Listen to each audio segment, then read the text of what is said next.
नमस्कार।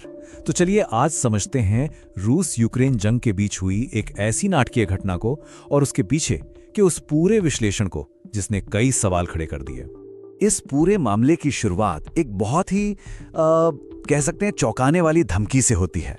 रूस की सुरक्षा परिषद के उप प्रमुख दिमित्री मेदवेदेव का यह बयान कथित तौर पर राष्ट्रपति ज़ेलेंस्की के लिए था। आप सोचिए, यहीं से अंदाजा लग जाता है कि मामला कितना गंभीर था। तो हुआ क्या था? बात हो रही है क्रेमलिन पर हुए एक हमले की, और ये हमला भी एक ऐसे नाजुक वक्त पर हुआ जब इल्जामों का दौर अपने चरम पर था। तो हुआ ये कि कुछ रिपोर्ट सामने आईं जिनके मुताबिक क्रेमलिन में मौजूद पुतिन के आवास पर ड्रोन से हमला करने की कोशिश हुई। हालांकि रूसी अधिकारियों का कहना था कि उनके एयर डिफेंस सिस्टम ने ज्यादातर ड्रोन्स को हवा में ही रोक दिया। तो फिर सवाल उठता है कि ये किया किसने, और यहीं पर कहानी दो हिस्सों में बढ़ जाती है। रूस ने सीधे सीधे यूक्रेन पर इल्जाम लगाया कि यह पुतिन की हत्या की एक साजिश थी। दूसरी तरफ यूक्रेन ने साफ इनकार कर दिया। उनका कहना था, हमने पुतिन पर कोई हमला नहीं किया और ये सब रूस की बनाई हुई कहानी है। अब देखिए, हमारा जो सोर्स है वो बताता है कि कुछ इंटरनेशनल एक्सपर्ट्स को भी लगता है कि रूस के दावे में शायद दम हो सकता है, लेकिन इसका कोई पुख्ता सबूत नहीं। लेकिन अब कहानी में एक बहुत बड़ा ट्विस्ट है, इस हमले की टाइमिंग। ये हमला ठीक उस वक्त हुआ जब शांति को लेकर बहुत अहम बातचीत चल रही थी। सोर्स के मुताबिक हमले से सिर्फ एक दिन पहले डोनाल्ड ट्रंप और राष्ट्रपति ज़ेलेंस्की के बीच शांति को लेकर बात हुई थी, और ऐसा लग रहा था कि शायद कोई समझौता हो भी जाए। बस इसी वजह से इस हमले की टाइमिंग पर इतने सवाल उठ रहे हैं। तो ये दो रास्ते थे क्या? चलिए देखते हैं। ज़ेलेंस्की का प्लान था कि भाई जो मौजूदा सीमाएं हैं वही रहेंगी, सेना 8 लाख की होगी और हम यूरोपियन यूनियन में शामिल होंगे। वहीं दूसरी तरफ बिल्कुल उल्टा, सोर्स के मुताबिक ट्रंप का प्लान था कि जितने भी इलाके रूस के कब्जे में हैं वो सब उसे दे दिए जाएं, सेना को घटाकर 6 लाख कर दिया जाए और यूरोपियन यूनियन को ही खत्म कर दिया जाए। मतलब जमीन आसमान का फर्क। और यहीं पर हमारा सोर्स एक बड़ी दिलचस्प थ्योरी पेश करता है। इसे वो कहते हैं बाघ की सवारी।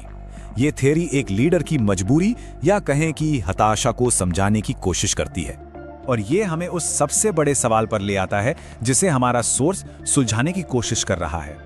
सवाल ये है कि आखिर कोई लीडर अपनी ही पीस टॉक को क्यों साबोटाज करेगा, क्यों नुकसान पहुंचाएगा? देखिए, इस स्थिति को समझाने के लिए सोर्स एक बहुत दमदार मिसाल देता है। वो कहते हैं, ज़ेलेंस्की ने एक बाघ की सवारी कर ली है।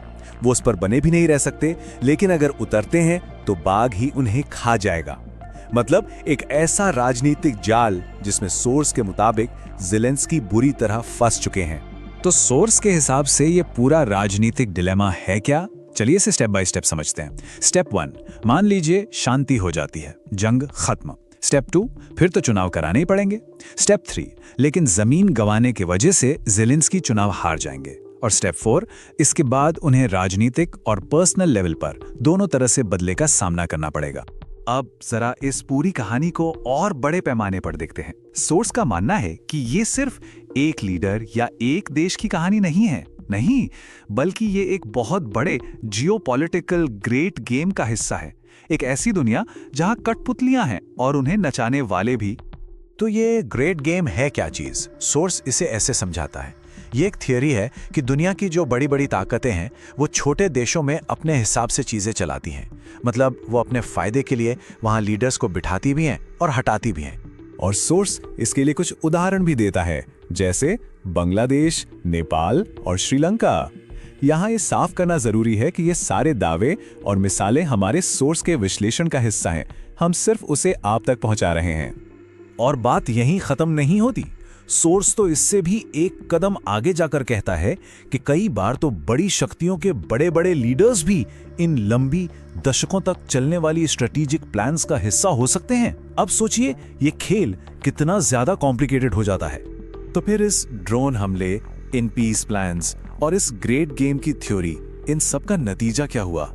कहानी अब अपने क्लाइमैक्स पर पहुंच रही है। रूस ने अब दाव और बड़ा कर दिया और क्रेमलिन की तरफ से एक बहुत ही खतरनाक जवाब आया। इस ड्रोन वाली घटना के फौरन बाद रूस ने ऐलान किया कि वो सैन्य तनाव को और ज्यादा बढ़ाने जा रहा है, एक बड़ा मिलिट्री एस्केलेशन। और ये एस्केलेशन हुआ कहाँ? बेलारूस में, खबरों के मुताबिक रूस ने अपनी न्यूक्लियर केपेबल मिसाइलों को अपने सबसे खास सहयोगी देश बेलारूस में तैनात कर दिया। अब बेलारूस की सीमा यूक्रेन और यूरोप दोनों से लगती है, तो ये कदम रणनीतिक तौर पर बहुत बड़ा था। और ये सब हमें आखिर में एक बड़े सवाल के साथ छोड़ जाता है। क्या ये रूस की एक सोची समझी चाल थी, एक कैलकुलेटेड मूव, या फिर ये वो पॉइंट ऑफ नो रिटर्न है जहां से अब पीछे हटना मुमकिन नहीं? इन घटनाओं के जो नतीजे हो सकते हैं वो वाकई बहुत गंभीर हैं।